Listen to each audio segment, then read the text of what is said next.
warahmatullahi wabarakatuh. Perkenalkan, nama saya Rani Indira, NIM 05-123-1306, Prodi Sistem Informasi, UPCC Kendari. Pada video kali ini saya akan mengerjakan tugas 2 pemrograman berbasis desktop. Pada tugas kali ini, saya diminta membuat aplikasi sederhana pemesanan makanan di sebuah restoran menggunakan bahasa Java.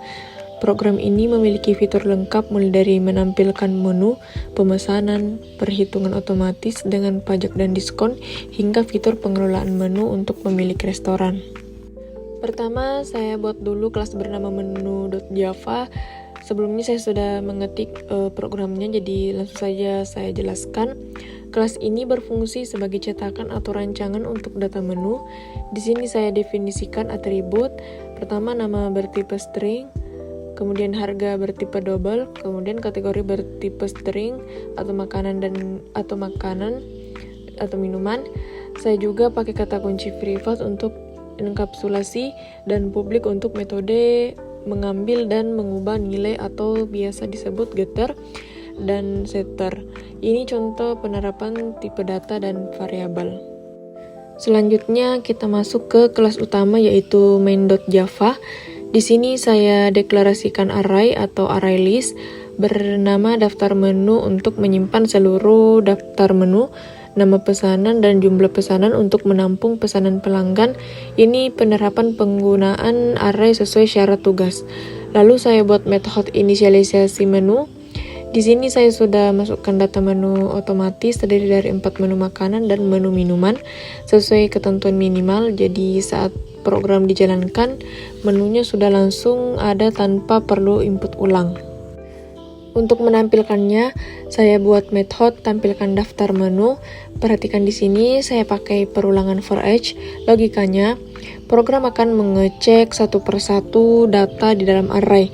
Jika kategorinya makanan, tampilkan di bagian makanan. Jika minuman, tampilkan di bagian bawah. Jadi menunya otomatis berkelompok rapi sesuai kategori. Di menu utama, saya gunakan perulangan while atau true supaya program terus berjalan sampai pengguna memilih keluar. Untuk memilih menu 1, 2, atau 3, saya gunakan struktur keputusan switch case.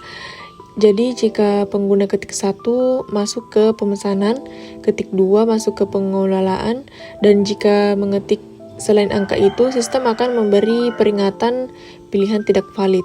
Ini contoh penerapan switch case dan penanganan input salah. Berikutnya adalah fitur inti yaitu pemesanan. Program akan terus meminta input menu menggunakan perulangan while sampai pelanggan mengetik kata selesai. Kemudian di sini ada pengecekan. Jika input bukan angka atau nomor menu tidak ada, sistem akan tolak dan minta ulang inputnya. Ini syarat di soal. Jika menginput teks di luar pilihan, sistem minta input kembali. Setelah pesan ditambahkan ke array pesanan, lalu saya panggil metode hitung dan cetak stroke untuk perhitungan. Di bagian hitung ini saya terapkan banyak stroke keputusan if-else bersarang. Yang pertama, jika total belanja lebih dari 100.000, dapat diskon 10.000. Jika total belanja lebih dari 50.000, dapat promo beli 1 gratis 1 minuman, atau sistem otomatis cari minuman termurah. Kemudian yang ketiga, selalu ditambahkan pajak 10% dan biaya pelayanan 20.000. Semua aturan ini saya masukkan ke dalam logika if, jadi perhitungannya otomatis akurat. Selanjutnya adalah fitur untuk pemilik restoran. Ada 3 fungsi, yaitu tambah menu, ubah harga, dan hapus menu.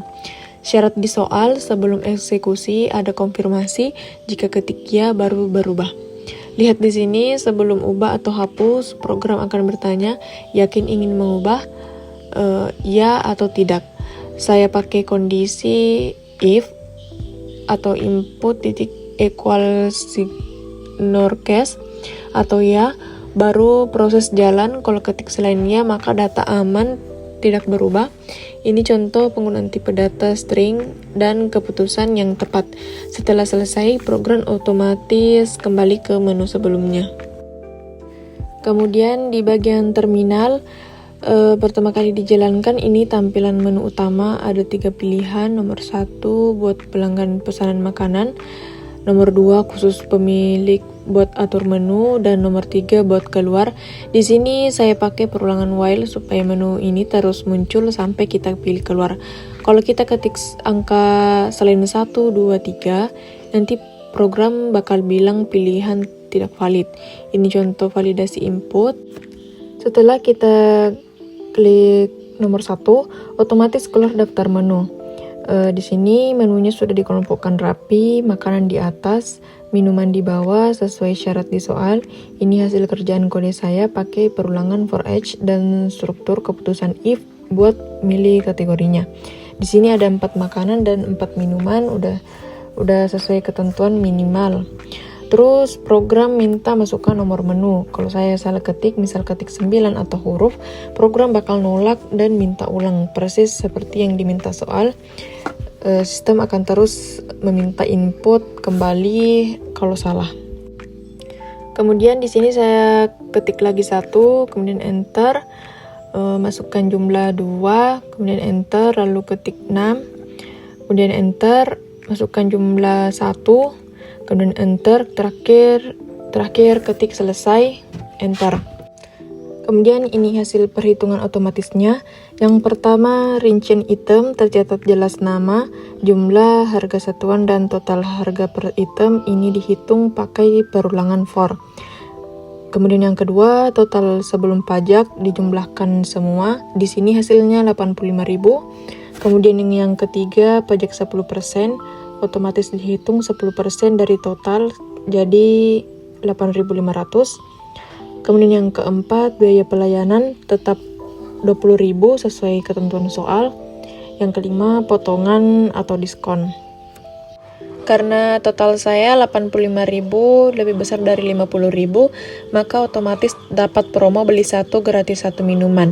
Sistem otomatis cari minuman paling murah. Di sini sistem mengambil harga jus jeruk yaitu 15.000 dan memotong harganya. Kalau misal belanja saya di atas 100.000, maka nanti muncul baris tambahan potongan diskon 10%. Kemudian total akhir semua ditambah dikurang jadi 98.500. Lalu di sini kembali ke menu utama, ketik 2 lalu enter. Nah, terakhir saya masuk ke menu pengelolaan bot pemilik, ada tambah, ubah, dan hapus. Misal saya pilih nomor 2 atau ubah harga, program bakal tampilin daftar menu lagi, minta nomor menu. Misal saya ketik nomor 1 lalu enter. Terus nah, di sini muncul wajib konfirmasi, yakin ingin mengubah harga, ya atau tidak. Kalau saya ketik tidak, maka tidak ada perubahan. Kalau saya ketik ya, baru diminta harga baru dan datanya berubah. Ini persis syarat di soal sebelum eksekusi ada konfirmasi ya atau tidak. Di sini saya ketik tidak, lalu enter. Sama kalau hapus menu, sistem juga bakal tanya dulu biar tidak salah hapus. Terakhir, saya pilih nomor 3 di menu utama, program berhenti. Jadi di tampilan terminal ini semua logika program terlihat jalan. Yang pertama input dan validasi data, kemudian tampilan data rapi berkelompok, kemudian perhitungan otomatis pajak dan diskon, kemudian konfirmasi ubah atau hapus data. Semua indikator penilaian, tipe data, array, if else, switch case, perulangan semuanya sudah terpakai dan berjalan benar sesuai tampilan di layar ini. Sekian dari video penjelasan saya, mohon maaf bila masih ada kekurangan atau salah kata. Terima kasih. Wassalamualaikum warahmatullahi wabarakatuh.